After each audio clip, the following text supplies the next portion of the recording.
Spoken Labour. I went to sleep that night without knowing it would be the last night I ever spent in that bed at my parents' house in London. Meredith, my mum shook me awake. The room was dark, making it obvious it wasn't morning yet, or not time to get up for school anyway. Mum, I mumbled in my half-asleep state. It's time to go. Everything I told you about those stories is true. It's time for you to leave us so you can train to be a protector. Your dad and I, we've done everything we possibly can to prepare you. First Charge is the first book in the Destiny Initiative series by Amanda Steele. The book can be purchased in paperback from Amazon. The ebook can also be purchased on Kindle, Kobo, Apple Books, and many others. Spoken Thank you today for tuning in to Spoken Label. Spoken Label was originally set up at the beginning of 2016 and as of recording has over 200 sessions in our archive. Although the podcast can be heard on Anchor, iTunes, Apple, Spotify, YouTube, and literally 10 or 11 other networks, the full archive can be found at Spoken Label, and all one word, spokenlabel.bandcamp.com. On Bandcamp, it is set as pay what you want, so you're entitled, if you wish, you can download it or stream it for nothing. But if you're going to throw me a couple of pennies my way, it is always eternally grateful to help me maintain the operating costs and future running costs of this podcast. Enjoy. Spoken Label. Hi guys, Andy N, Spoken Label, back in the house. And guess where we are today? We're on Zoom again today. I'm going a bit up north today, and I've got a gentleman out with me at the moment over in, and I'm not going to try and guess he's still in this area, but unless his bio's changed, he's living in New Pitsligo. I've got that perhaps that's right, in the northeast of Scotland, and it's Finn Hall. First met Finn, I think it was last month actually, over at Randy Horton's night, Write and Release, and I had a couple of people tell me that night, book him on, and I love this stuff. So I've a very, very talented writer here. So Finn, would you like to introduce yourself to everybody? Tell them who you are. Confirm to me, we're still in the north, you're in the northeast of Scotland. And what started of your writing, we'll take it from there. Right, hi there, thanks for having me, Andy. Yeah, my name's Finn Hall. I live in your closest, New Pitsligo it's called. Locally it's called Kiak, which is its northeast Scotland kind of dialect name. And it's 4 miles from the Moray Firth, 35 miles from the nearest big city of Aberdeen, where I was born. I started writing sometime back in 1971. And I only remember that because I found a bunch of old books of mine very recently with some of my first stuff in it. Oh, wow. And one of them, I must have been quite prolific at that time too, because one of them is called Tons Up, and it was my 100th piece that I've written. I mean, they weren't all great. Most of them were probably typical teenage shit stuff, like, but some of them I've retrieved, and without being big-headed, some of them are quite really great. I mean, I really love them. One or two of them I've developed, and some of them I actually use now. I still read some of them now because they're quite relevant, although I can't remember when I wrote them. Wow. I was first published in 1972 in Sound's music paper when I wrote a poem called The No Game Game. It was basically about getting the British troops out of Northern Ireland. And I had to become anonymous because at that point I was a member of the British troops. I was in the Royal Signal. So yeah. I loved that. I loved actually the fact is that I did that. So, and then it was probably about 25 years later before I was publishing something else again, but that's all right. So, oh yeah, completely. I remember Sounds completely growing up because I used to at the time in the late 80s. I used to get that and Melody Maker. Very rarely NME. All right, yeah. Yeah, so I remember I used to at one point used to get all three of the papers. And I've always enjoyed Sounds. God, it takes me back. That does. So, like I said to you, obviously then when you were obviously a soldier at the time. How long did you serve for then? Yeah. I was 3 years. 3 years. I was out of work, and literally I was walking down the streets of Aberdeen as I was really shy. I mean, I still am to a point, but I was really shy, quiet, teenager, really shy, quiet kid, and I didn't have confidence in anything, and I couldn't find any work. And I just walked past the army recruiting office. I thought, bugger it, I'm going to be a soldier for 3 years. But I deliberately didn't do anything physically strenuous like infantry or anything like that. I became a radio operator, which was because, marching's bad enough, but carrying heavy shit and doing all that, no. Not for me. I can't blame you there. So, did you find that obviously when you're back in the army, you probably didn't get as much time for writing, and did you probably really? So, do you think? Did you, looking back now, did you really get going with your writing after you left the army? And do you think in hindsight? No, an awful lot of the stuff was written in the army. I remember an awful lot of it was written.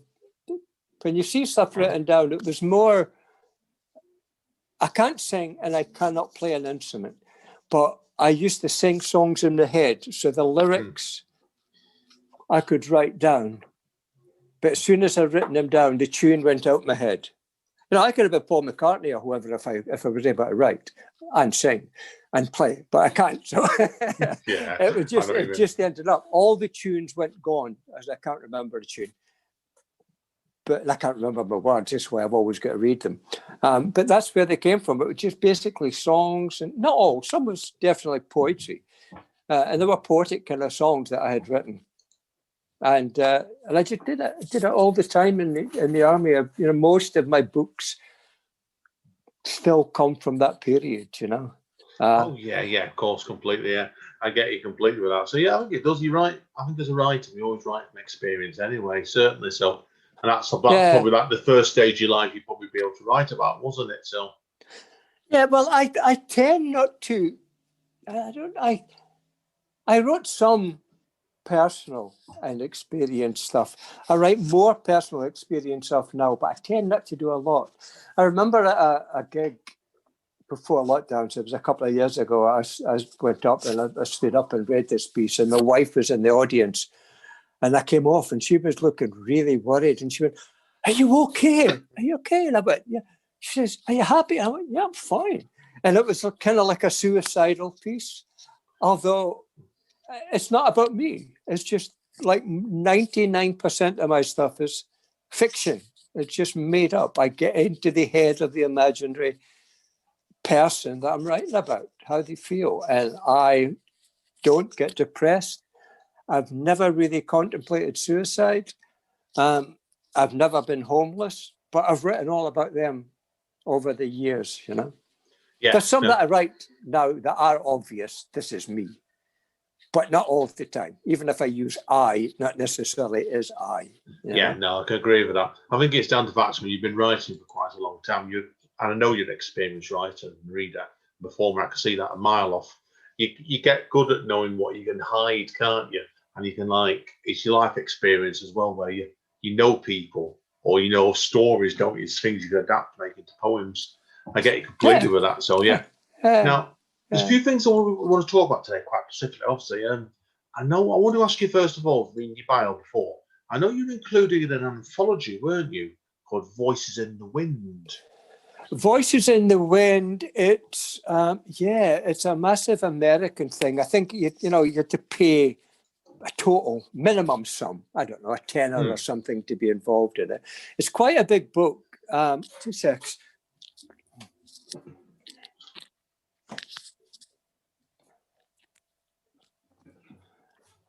Yeah, so it's a really quite a big tome with. Anyway, obviously this is an audio podcast, but Finn's have shown me the book. That looks a pretty hefty book. Yeah, it's the International Society of Poets. It's is that an A4 book? That is an A4 hardback book, is it? Or is it bigger than that? It's A4-ish. Let me see, I've got an A4 paper holding it in. Yeah, it's an A4 book, so it's quite big. And I don't know how many poets there are, but there's literally thousands and thousands. But apparently it was a book that was just put out to be in the US Library of Congress, categorizing poets from all over the world. So I put one in that. And I just actually noticed earlier on this year that the poem that's in it, they put the wrong word in. I can't remember what it was. They put the wrong word in that place. It doesn't make any difference to it. Like, you know, it's there, and it's still there, and it still carries it forward. Yeah. All I've got to say, if anyone's wondering about that book, is that must have given your postman a hernia that day you delivered that to you. It's huge. I would have hated to edited that book, like, and be the one dealing it. And it's before digital.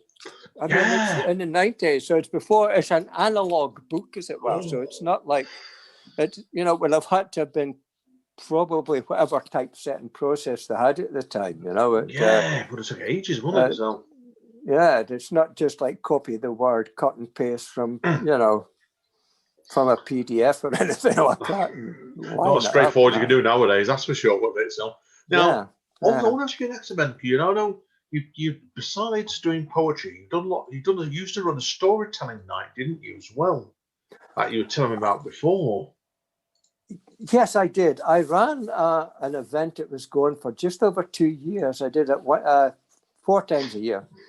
And it was called Everybody Has a Story. And it was inspired by an American thing that's been going for a long time called The Moth. And it's worth checking out. They do a podcast as well called The Moth, where they just have people telling stories. They do live events. They charge people. They have slams. They have them basically all over America and sometimes in other countries. And it's just getting people up to tell 10, 12-minute true story about their life, something that's happened.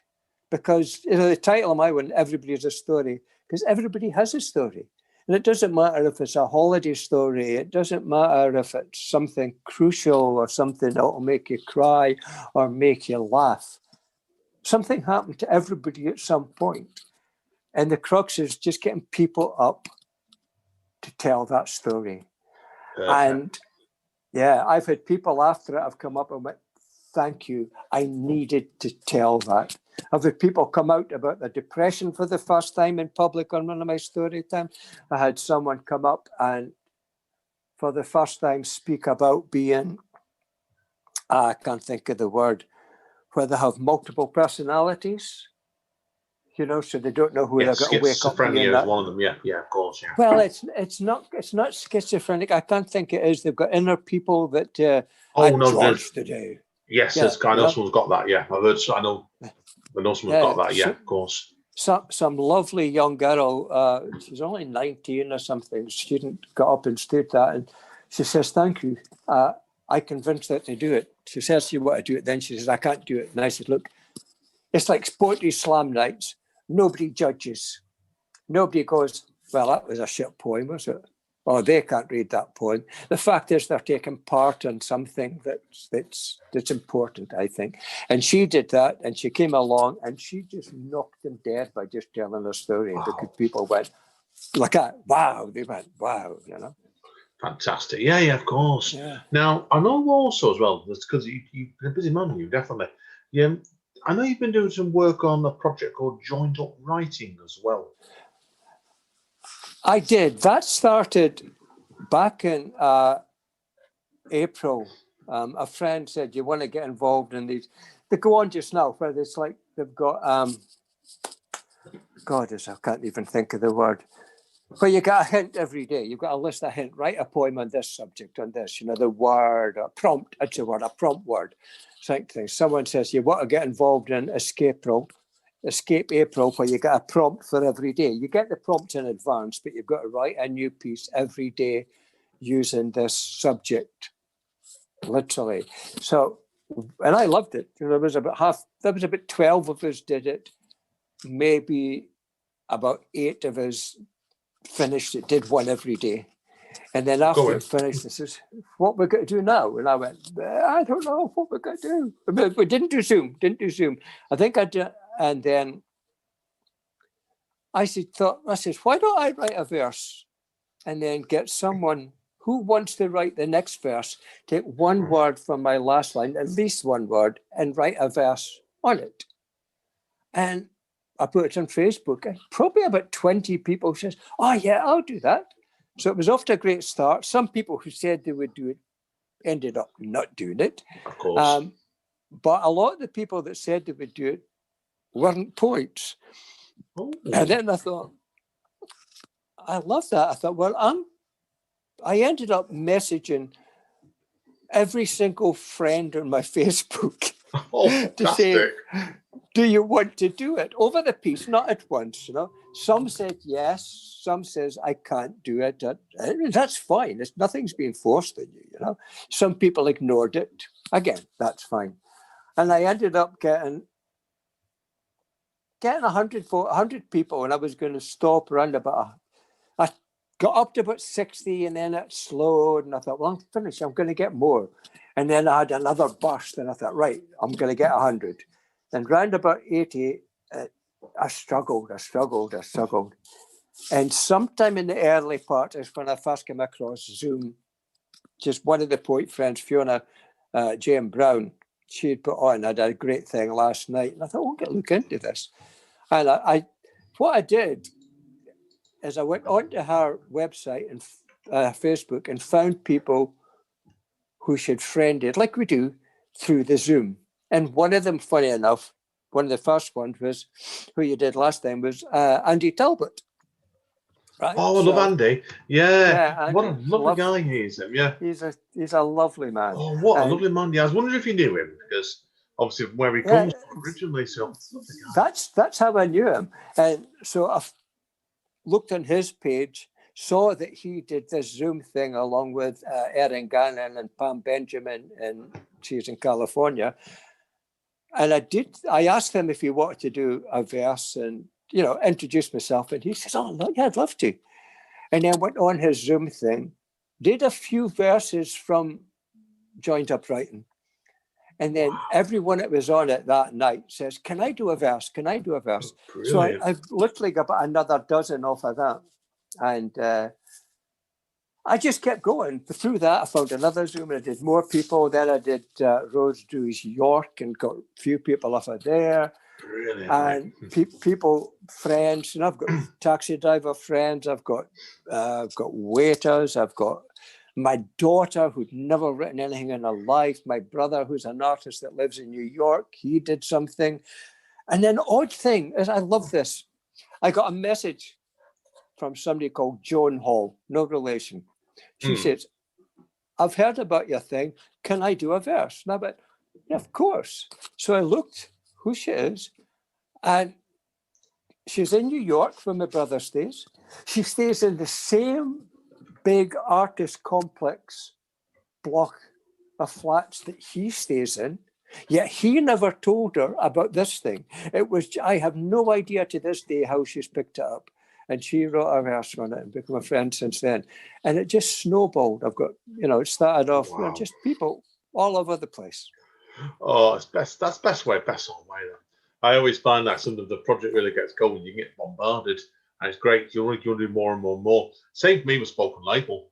Like this has only been a one-off originally.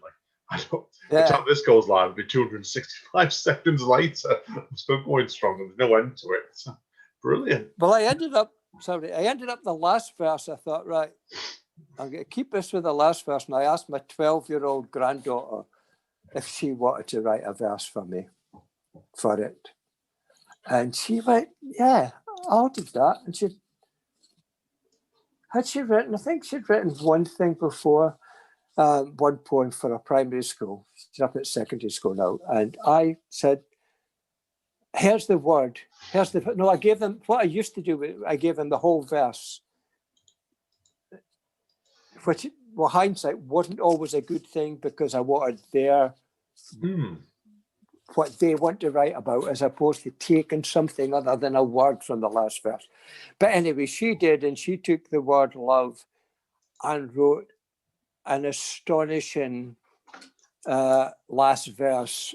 I mean, I've got it here. I can read it just now. I know I'm doing some of it. I can read the last verse. It's really short. Sure. Obviously, like I said, you're doing the proper reading later. But it's always nice to extra stuff like this. That's fine to me. So. Right. She took the word love and put love. Love is a chemical reaction that compels animals to breed. It hits hard, but then it slowly fades. Beautiful. That's for she as a 12-year-old. 12-year-old, that's good going. That's more like I started when I was 11, and mine was plumbing. There's bollocks compared to that. That's really good. I'm impressed.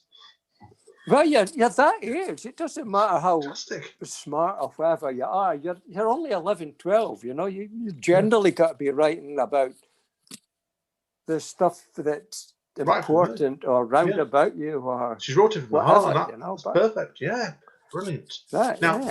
Okay, next thing I want to ask you about, because I'm full of topics today. This is why you're a pleasure to talk to, Finn, because I've got plenty I want to ask you about. I know, obviously, you're running your own night at the moment, aren't you, as well? The name you caught me out with before, like a bolt from the blue. Tell us about that night next then. It's like a blot from the blue, and it's it literally comes from a poem that I wrote way back. I can't remember when. Like a blot from blue. It's an anti kind of televangelist poem. It's not anti-religion, but although I'm an atheist, it's not for me to point it out. But it's an anti-televangelist poem called like a blot from the blue. And I just decided after doing a few Zooms, I thought, I need to do a Zoom. So I did my first one, and I just thought I'd call it that because it's not a snappy title. Confusing, because I've said it wrong when we were talking about it off microphone. I got it wrong then as well. Well, it was deliberate to make you think, because it's easy to go, here we go, this is do. Makes you think, no, I've got to do this right, say it right.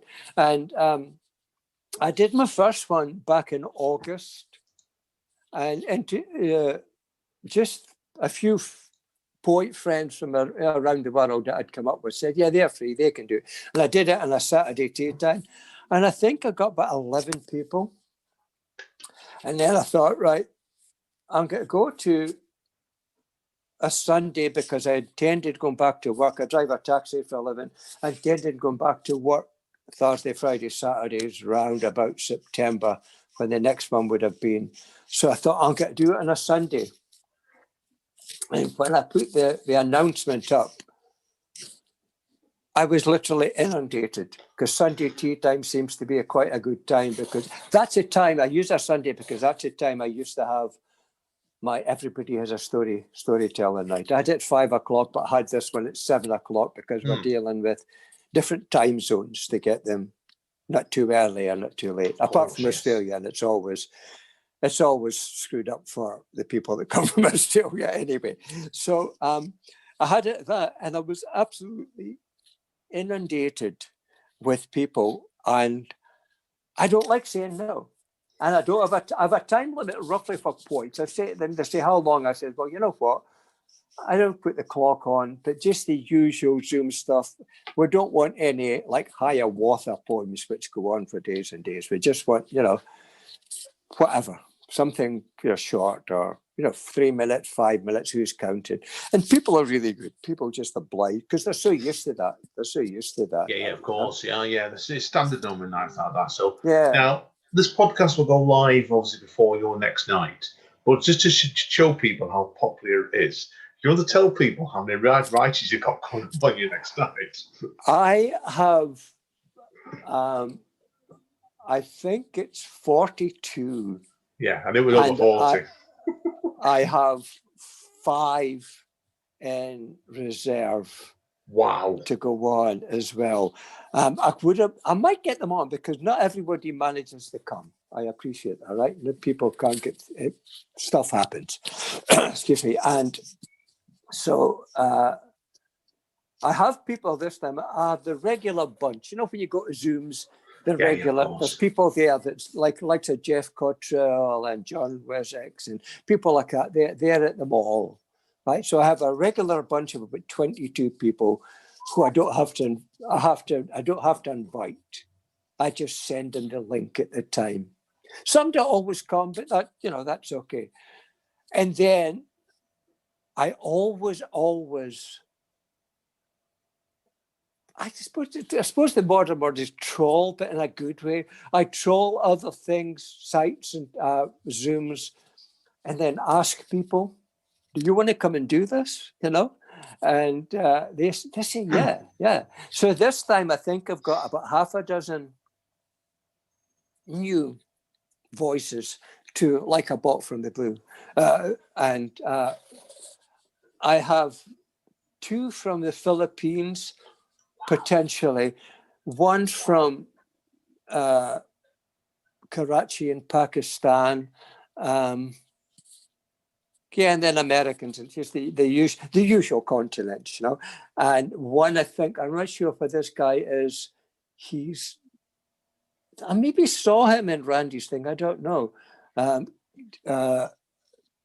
can't remember his name, DIDS Chaos or something. He's an American that lives in Poland.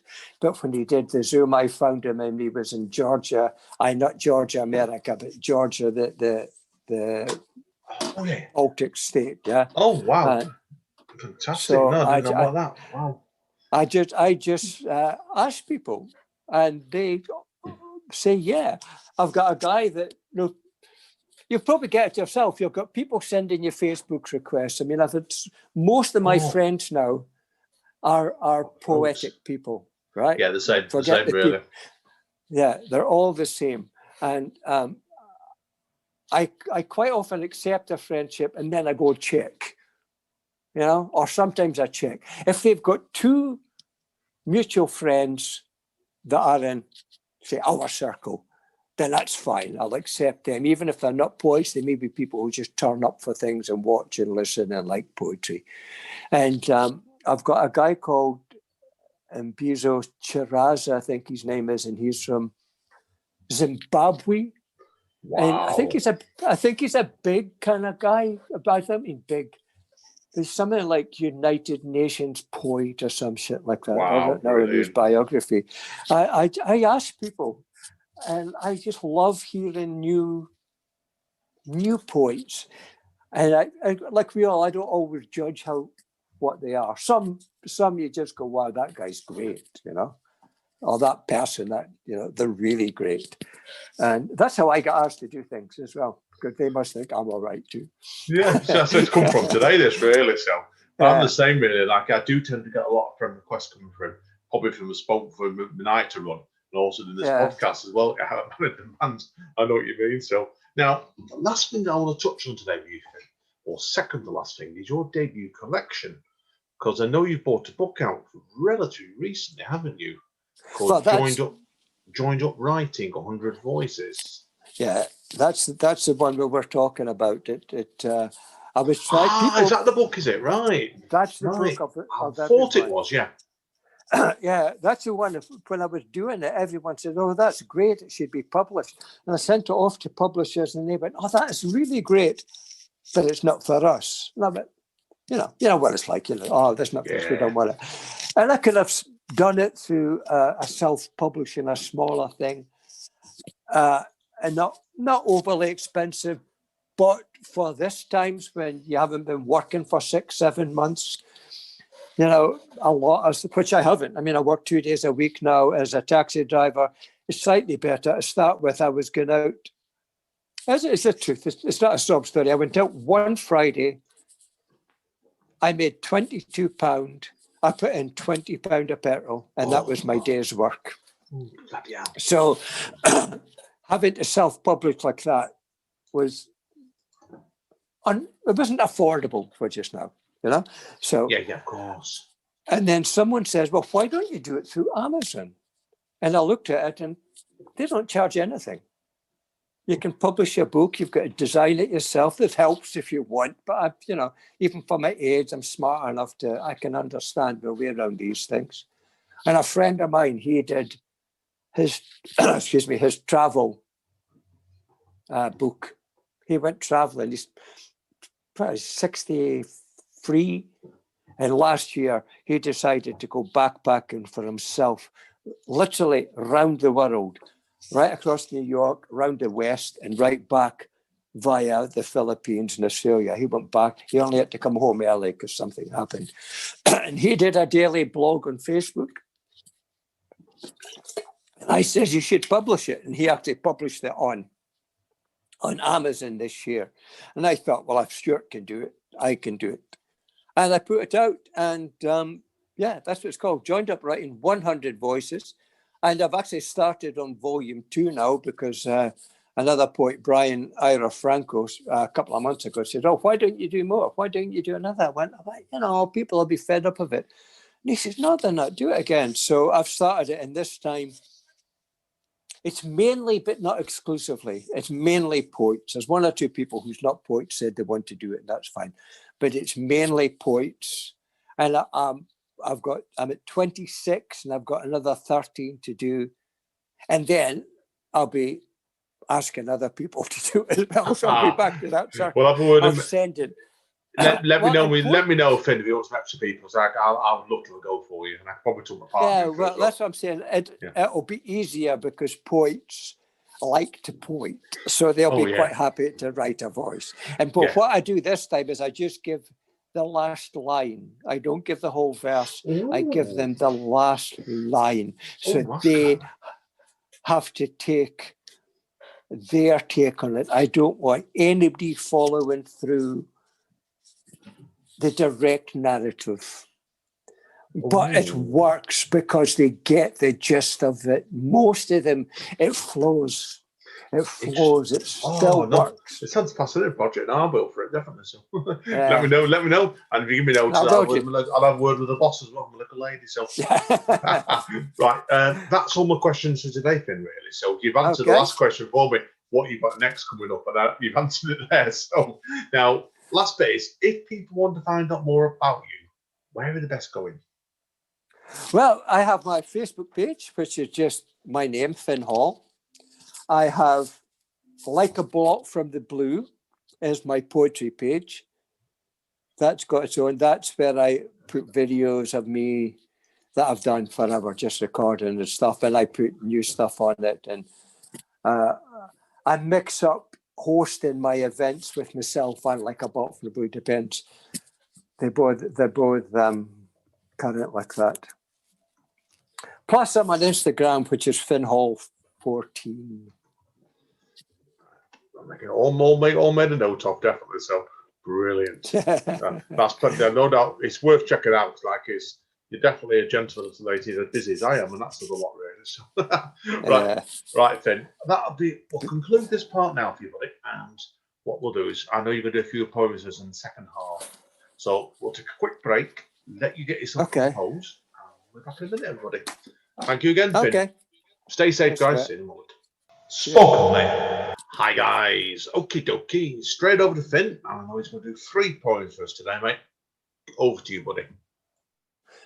Right, thank you. This one's called Like a Blot from the Blue, and it's one of my poems in the 80s, where I got the name of my night from. God is at his agents. He can't be seen today. But if you care to make an appointment, you never know, he may. God is in his Cadillac doing 90 on the straight, leaving trails of desperation so hopeless in his wake. God is counting up his cash, then locking it in the bank. He collected it from the likes of you, and you he'll have to thank. God is tidying up his makeup before appearing on your screen to tell you how to run your lives and what has also been. God is signing autographs, being condescending and kind. So open up your eyes to him. You surely can't be blind. God is what? I'm really not quite sure. I think he caters for the rich and disregards the poor. God eats 4 square meals a day and has a roof over his head. While others scrape for a grain of wheat, then they'll still end up dead. God makes promises night and day, promises he can't keep. He tells you all to follow him, Be proud to be a sheep. That's Fantastic. Brilliant. I love the ending of that then, definitely. So Thank you. spot This on, mate. one, this one I wrote literally just a few days ago on the 22nd of November. I wrote it to my taxi for now. I write a lot of my stuff. This one's called, it deals with being deaf. It's called Closed Captions, English Standard. I wear hearing aids and I'm what they call profoundly deaf. I hear, but sometimes have difficulty picking out the actual words that people say. I find it hard sometimes to catch all the words that my fellow poets are saying when they do their reading. I wish the world came with subtitles. It's bad in my taxi with masks and the screen between me and my passengers to get them to speak clearly and give me their destination. I wish the world came with subtitles. Watching TV, it's great when the programs have closed captions, but I hate it when they don't, or some demand shows don't, or when the words are behind the actual audio. I wish the world came with subtitles. In this constantly masked off world, concessions are made for many, but city centres are blocked off for the disabled people. And deaf people can get out, but can't see what you're saying. I wish the world came with subtitles. I play my music too loud, my radio goes on too loud, my podcasts go on too loud. I'm not too proud if you ask me to turn it down. I don't know. I don't realise. I can't be sure how it sounds to you. I know how it sounds to me, loud, but not too. I wish the world came with subtitles. I mean, hearing aids aren't perfect. They don't make things normal, they help. I'm not ignoring you. Your words are important. I mean, very important. It's just, well, I can't explain, which is strange for one who uses words to make a point, tell a story, let you know, I'm sorry. I wish the world came with subtitles. I take them out. Almost silence, can barely hear the washing machine, the noisy washing machine when I'm in the kitchen beside it. The morning alarm. It rings for ages, disturbing my wife, waking her when she doesn't need to be awake. I don't hear it until it gradually gets louder. I wish the world came with subtitles. I wasn't born this way. It's hereditary. My grandma on my father's side, then my dad, but he never went and seen about it. Then me, now my daughter.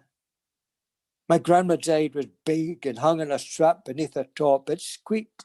Feedback if you went too close. You had to speak into the box at times to be heard in a world before subtitles. I do sometimes enjoy the silence, switching mine off or taking them off and being alone in my head, enjoying the silence.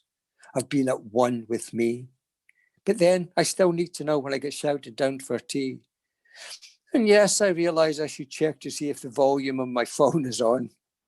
Wouldn't it be great if the world came with subtitles? I mean, floating in the air, words destined for only the people that they are meant for. Or flick an imaginary switch and you can see everybody's words floating, soaring, shouting, swearing, counting, caring. Perfect for finding words for a found poem. The silence of constant chatter in a world where words do matter. Choose your font, choose your language, hit translate. What's that? Ah, too late. Your word escaped into the breeze to hide amongst the trees. A world, not perfect, but with subtitles. Brilliant. There you go. Really good slice of life, that is. I felt with that one, Finn, we really got to know you really well with that one there. So, you're like, sort of, despite the fact it's a very long piece, it was really engaging. And yeah, brilliant. Really enjoyed that, mate. So, I think that's a good one to be doing actually live on a stage whenever that happens. Like, yeah, if we ever get back to stage, it's something I would look at there. Even though it's such a long piece, I felt it was like you could do it as an introduction to quite a longer show. Really, you could that one. So yeah, it set the scene really well. Good stuff, mate. Okay, we're on to the conclusion now, aren't we? It is one of my longer pieces. This is a shorter one. This, as I say, written in 1987. I think I had to do some alterations to it earlier on this year. Just, a few words that didn't look right after all that time. This one's called The Anguish of One. I'm going to cry until the skin wears away from my face. I'm going to cry until the tears don't look out of place. Don't say that I can't just because I'm a man. I can. I loved you so much, it hurts to be alone in this world without you beside me. I'm lonely. It's you that I miss, you and you only. I haven't yet mastered the art of living alone. I'm glad I don't have a phone, because every time it rang, I would think it was you. I miss your smile, the smile that would clear the clouds from the sky, and the grass would grow greener and lush and green, and children laughed so cheerfully. Life got calm and serene when you smiled. The gods relaxed their icy grips, and life glistened as though it was the first day of spring, and rivers flowed so bright and sparkling when you smiled. I miss your tears. That when you cried, the lambs lay down to rest, and the buds cuddled up as if to die, and weary willows hung low and seemed to sigh when you cried. And then you'd laugh, and summer would start its shining glow, and the sky would turn blue and bright. All was day, never night. You'd laugh. But now, my days are empty, and happiness deserts me, and solitude encapsulates my whole, my soul, my every day. My every day. There you go. Oh, brilliant, mate. That's You know, me. say that one there, that you said that poem in 1987. It felt like it had that sort of anguish about it then.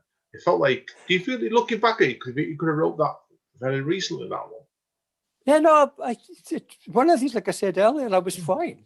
It was just, I can't remember writing it, and I only know it's 1987 because it's unusually, I think the notebook had a date in it, or that had a date in it. I can't remember writing it. I was happily married, remarried. My wife and I got married, and we'd been married for 3-4 years at that point. So I'd been married before, became a single parent, and then I met my wife in 1982. We got married since in 1983. So I was ecstatically happy at that time. Not happy now, but still, there was nothing coming over me, as they say. I was fine. It's just yeah. No, it's brilliant. Came from my head. Yeah. Character writing, you call it. We say before, don't we? So yeah, that's what it is. Yeah. Yeah, definitely. Well, anyway, guys and girls, thank you again today, Finn. It's been brilliant today. Really, really enjoyed this, mate. So hang around. I need to speak to you off mic. Thank you again, mate. I've really enjoyed it. Thank you. Thanks for having me. It's been a gas, as they say. Thank you. Love the word gas. Right. As Don Collis says, guys and girls, stay safe and stay over. See you all soon. Spoken, mate.